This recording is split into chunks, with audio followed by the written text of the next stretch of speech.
don't even know what to say. You know, at 2 o'clock this afternoon, I'm doing my thing, doing my consultations. Notifications start coming on my phone about the shooting in Texas. Originally, they said 2 people dead, and then by 3:30, 14 people dead. 14 students, 14 one students, teacher. one teacher, and a grandma. And a grandma. 14 students, a teacher. And this has happened at Robb Elementary School in Uvalde, Texas. According to Governor Greg Abbott at a press briefing, there was an 18-year-old suspect. He was also shot dead by the police. The suspect also allegedly shot his grandmother. So we have 14 dead students. A teacher is 15. Now, Uvalde Memorial Hospital has said that 15 students were being treated in the hospital's emergency department. So hopefully they all survive. Hopefully. 2 patients were transferred to San Antonio for treatment. That means they're in some serious issues because they got transferred to a bigger hospital. And a third was pending transfer. So there's obviously 3 people who are in some serious condition. Yes. And then a 45-year-old was also hospitalized. Earlier, the Uvalde Consolidated Independent School District, it's about 90 miles from San Antonio. So that's the major city that it's near. That's close by. They sent out a tweet that there's an active shooter at Robb Elementary. Law enforcement is on the site. Your cooperation is needed at this time. By not visiting the campus, as soon as more information is gathered, it will be shared. Active shootings are up more than 50% in the last year. Jeez. Up more than 50%. And it was damn high a year ago. The school informed parents shortly after 2 p.m. local time that students had been transported to the Sergeant Willie De Leon Civic Center, the reunification site, and could be picked up. Uvalde is also about 75 miles from the border with Mexico. They have an enrollment of about 600 children, and the town of Uvalde is about 16,000 people. So it's a nice, small American town. Yeah, U.S. town. You know, it's not in the middle of nowhere. It's a nice size, small town, United States, Texas. Online on Tuesday, Sharon Watts, the founder of Moms Demand Action. It's a group which campaigns for gun reform. She wrote, fervently lifting Uvalde up in prayer while refusing to do a goddamn thing to stop gun violence is why this keeps happening, especially in Texas. You know, in Texas, they love guns. Yeah. Very, very pro-gun. Very. I wonder if this would change anything. What do you think? Nope. I say no. No. I say no. Because there's been enough school shootings year after year. I mean, every year, there's school shootings. The one in Florida, right outside of Fort Lauderdale, up in Connecticut, that many on the right wing say never happened, was a fraud. You're going to say this is a fraud too? 10 years ago, 20 children, 6 adults were killed at the elementary school in Newton, Connecticut. Yeah. And everybody said, okay, we're going to do gun control. And you know what happened 6 months later? Nothing. Nothing. Nothing. Nothing. You know, and all the politicians, they're going to give their prayers. Their prayers, talk about their heartbroken. Yes. Oh, man. Look at those. Look at that. All beautiful children. Can you imagine you send your kids to school? Now, you don't have children, Jonathan. But imagine you have nieces and nephews. Imagine you send nieces and nephews to school.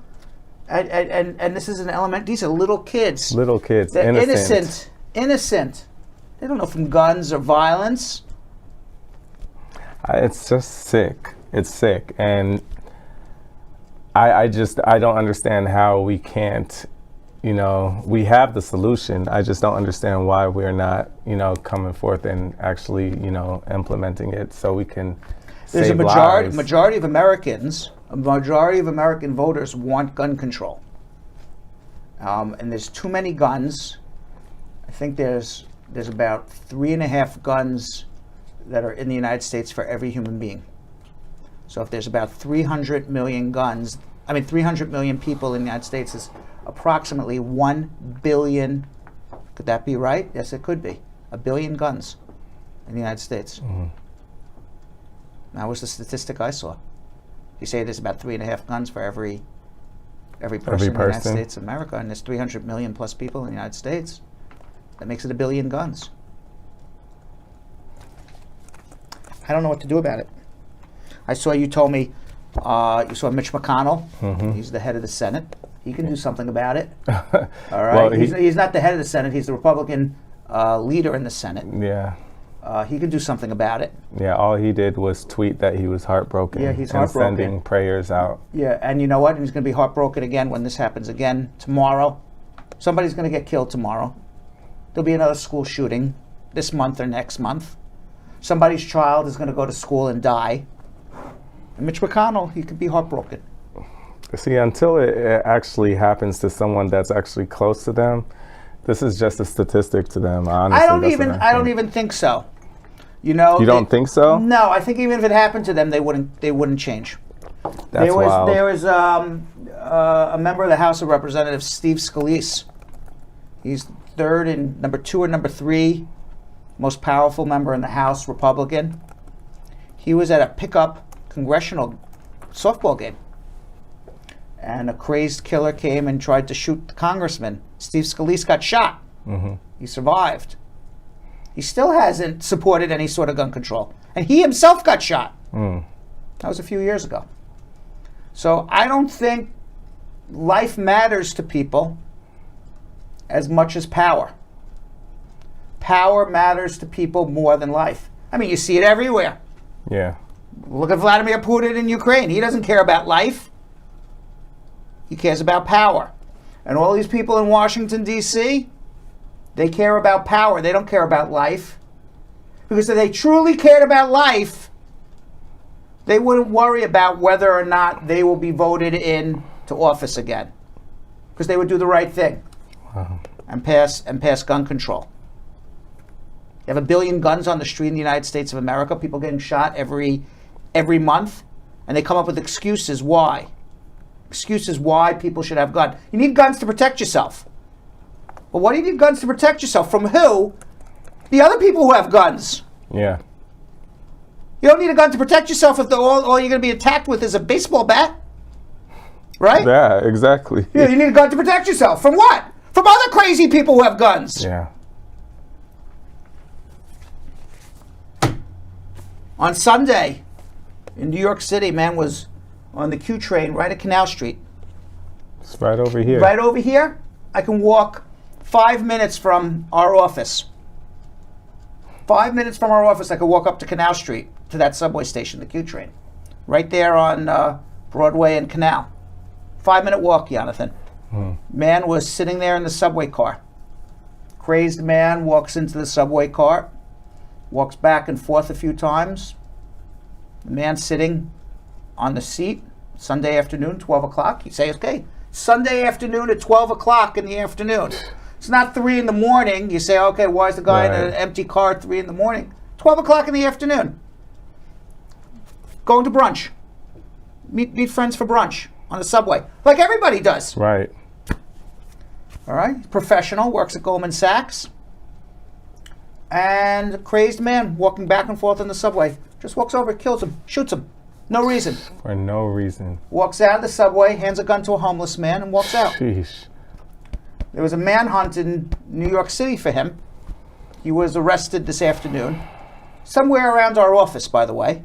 Wow. Yeah, he was walking around our office. This is the guy. Somewhere around our office. Obviously has mental issues. Okay, you don't just walk over to a random person for no reason. For no reason. You've never met him before. You've never seen him before. Don't know anything about him, and just shoot him. You obviously have mental issues. Just like this person who walked into a school. A school. Shot people. He had mental issues. Shot his grandmother. So he got, his name is Andrew Abdullah, the guy who shot, that's the killer from Texas. From Texas. The other guy we saw in handcuffs, he was arrested downtown Manhattan, somewhere around our office. Wow. Late this afternoon. His name is Andrew Abdullah. He had 11 prior arrests for guns. He had an open gun case in Harlem and was released because of the bail reform in New York City now, where there is no bail required to be released from jail. Everybody gets released. So while he was out on his other open gun case, he goes and kills this guy. And it's mental illness. And we allow people with mental illness easy access to guns.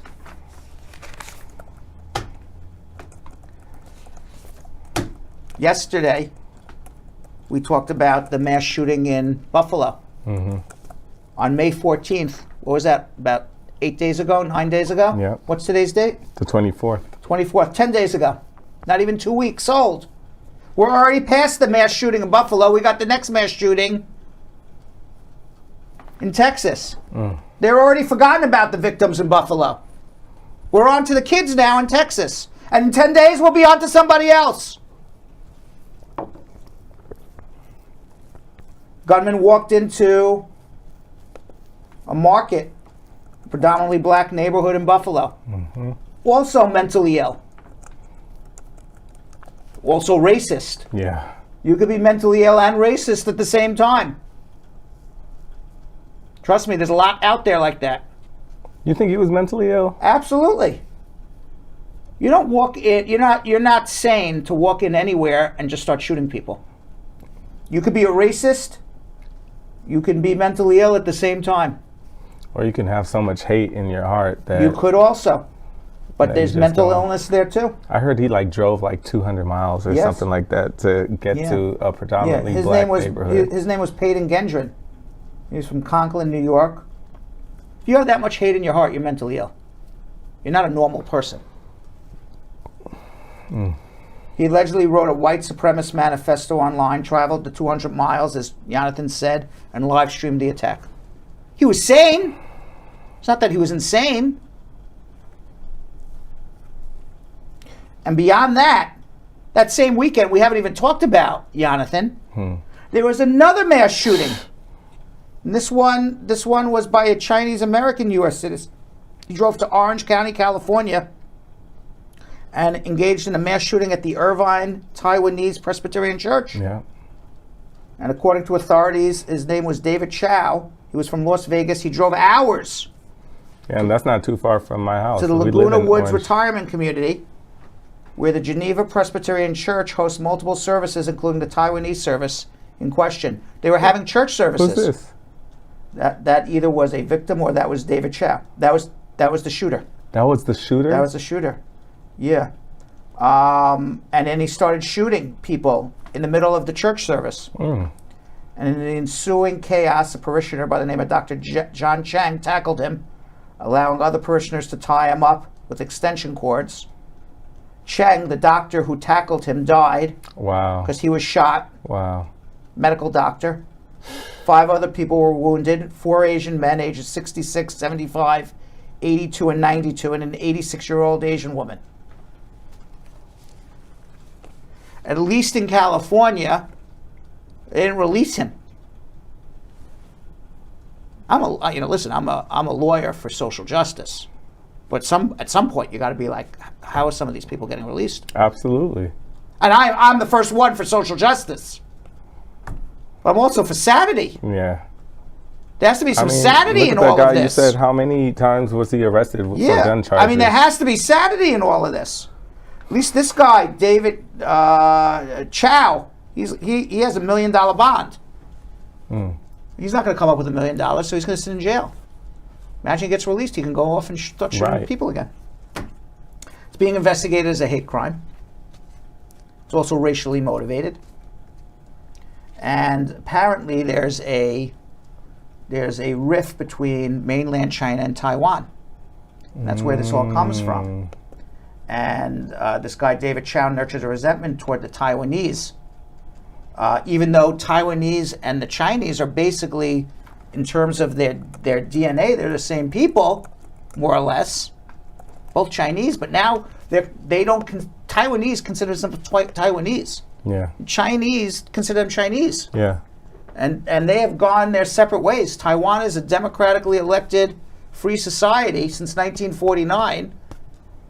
And mainland China is an authoritarian government, 1.4 billion people under their rule, and they believe Taiwan's a breakaway republic. Kind of like Ukraine and Russia. Right. That's what I was about to say. Similar very much to Ukraine and Russia.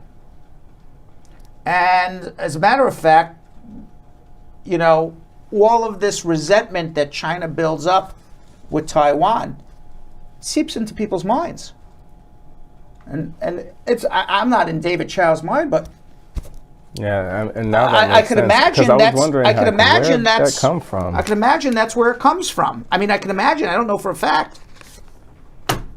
President Biden, he was in South Korea this week, and he said to China, "You even think of invading Taiwan? We're going to defend Taiwan, the United States of America." Yeah, that's a lot different than he did for Ukraine. Ukraine, he's just arming Ukraine and giving Ukraine money to fight back the Russians. He said to Taiwan, China invades, U.S. is right there. That's World War III. China has as many nuclear weapons as Russia. Yeah. Or if they don't have as many, it's damn close. And they got 1.4 billion people that they could give a gun to fight. There's not enough bullets. The United States doesn't have enough bullets to shoot 1.4 billion people. Nope. Really, honestly, if China wanted to, they have so many people. They don't even need to give guns. Just give potatoes. And just have 1.4 billion people get on boats, you know, drop the boats off 1.4 billion people with potatoes. They can throw potatoes in. What are they going to do? It's 1.4 billion people. They don't need guns.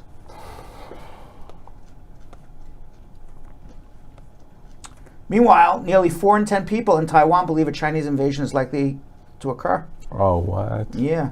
And last year, a U.S. general said that he believed in the next 6 years China was going to attack Taiwan. Oh, wow. So I wouldn't be surprised. Especially after them seeing how Putin is able to do it. And but now maybe China, I think, because they're had Putin gotten away with it and the West didn't stand up to Putin, then they definitely Taiwan was done. Yeah. Taiwan was done. They probably would have said, you know, Taiwan doing was it done. in 3 years. Let's do it tomorrow. Right before Putin invaded Russia, he went to visit. You mean Ukraine? No, he went to visit Russia, and the Chairman Xi. Excuse me. He went to China, and he met with Chairman Xi, and we don't know what they talked about. And it was right after the Olympics. But you could imagine the conversation was that, you know, Xi said, listen, we'll support you with Ukraine, because if you can do it to Ukraine, we can do it to Taiwan. So now maybe China is having second thoughts. I would think so, because they're already having second thoughts with like going through, you know, doing new business with Russia. Yeah. And we have gun violence all over. War. We have inflation, recession. It's some tough times going on. And coronavirus. Oh, gosh. And today, estimates released by the Centers for Disease Control and Prevention show that another form of the Omicron subvariant, the BA.2, has become the dominant version. According to estimates for the week ending May 21st, there is no indication yet that this new subvariant causes any more severe disease, but we now have a new leader of the pack. Remember, it was Delta, then Omicron. Now we have this BA.2. And you want to know something, Jonathan? What? You want to know something that's going to blow your mind? What? This Memorial Day weekend coming up will be our third Memorial Day weekend with coronavirus. I'm like, third Memorial Day weekend with coronavirus. Can you imagine? Would you ever imagine that in a million years? Nope. In the country, right now, the United States is averaging more than 100,000 new confirmed cases every day. There's a new coronavirus coordinator in the White House. What he says is that people should wear masks, although there's not going to be any mask mandates, that's for sure. And name is Dr. Ashish Jha. And what she says is what we know is vaccines continue to provide a high level of protection against people getting seriously ill. I'm going to get my booster on Friday, Jonathan. Oh, really? Yeah, I'm going to do it. This is your... It'll be my number 4. Oof. Yeah, be my number 4. I'll be down for the count all weekend. Yeah. It is a man. Okay. That's- It is a man. Okay. I thought the new guy was a man. And Jill said, no, it's a woman. So I'm like, oh, excuse me, it's a woman, but it was a man. Okay, fine. Yeah, I'm going for the 4th.